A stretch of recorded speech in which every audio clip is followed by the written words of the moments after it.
The honourable member for Cape Breton Centre. Thank you, Mr. Speaker. Mr. Speaker, this morning we were looking forward to hearing about the government's commitment to expanding the Labour Standards Act to include provisions for leave from work related to intimate partner violence. However, I must say that the provisions leave a lot to be desired.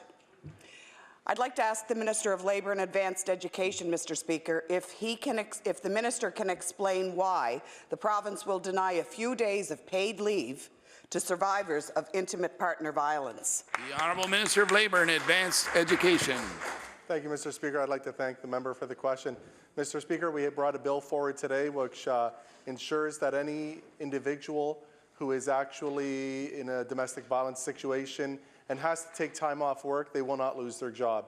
Mr. Speaker, we're here to support the victims. We're here to ensure that not only do they get a period of time off at their choosing, but they also get intermittent days off. And there's 10 intermittent days in the bill and up to 16 weeks of leave so that the individuals can deal with their situation. Stressful situation, Mr. Speaker, for the individuals to be in, and they should not have the added stress of possibly losing their job, and that's what we're putting in place. Thank you, Mr. Speaker.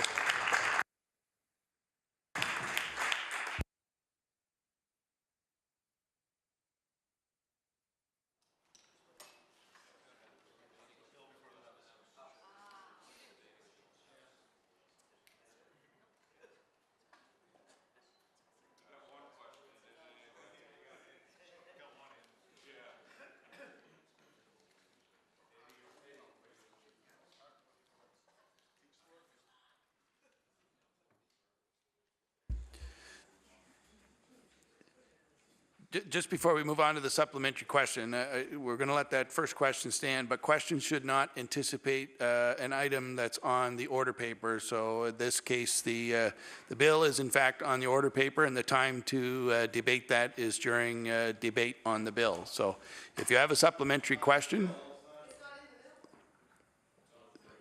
Pardon me? The honourable member for Cape Breton Centre. Thank you, Mr. Speaker. Sadly, what I asked the minister was if they would provide paid leave, and although they may be off, they just won't be able to afford to eat. Mr. Speaker, according to the World Health Organization, a lack of alternative means of financial support is a key barrier for those seeking to leave situations of intimate partner violence. Job protection should be the minimum condition. As legislators, we have the power to guarantee survivors more security than that. I am frankly stunned that this government has not taken the opportunity. As I said, you may be able to go off, but you just won't be able to eat.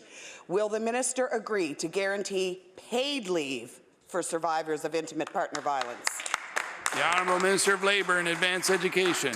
Mr. Speaker, I do agree with the member, and that's why we brought this bill in. This bill should have been brought in a long time ago. The safety net should be there for survivors.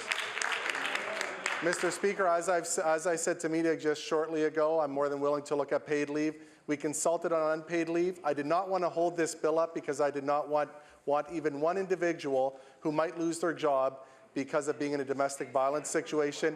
And Mr. Speaker, I will add that, although we're going to have a lot more opportunity to talk about the bill, we actually expanded what the definition is. And it's not only domestic violence, sexual violence. It's not only as the NDP bill that came in that only had a partner relationship. This bill is much broader than what they brought in, and it'll help a lot more people than their bill would have.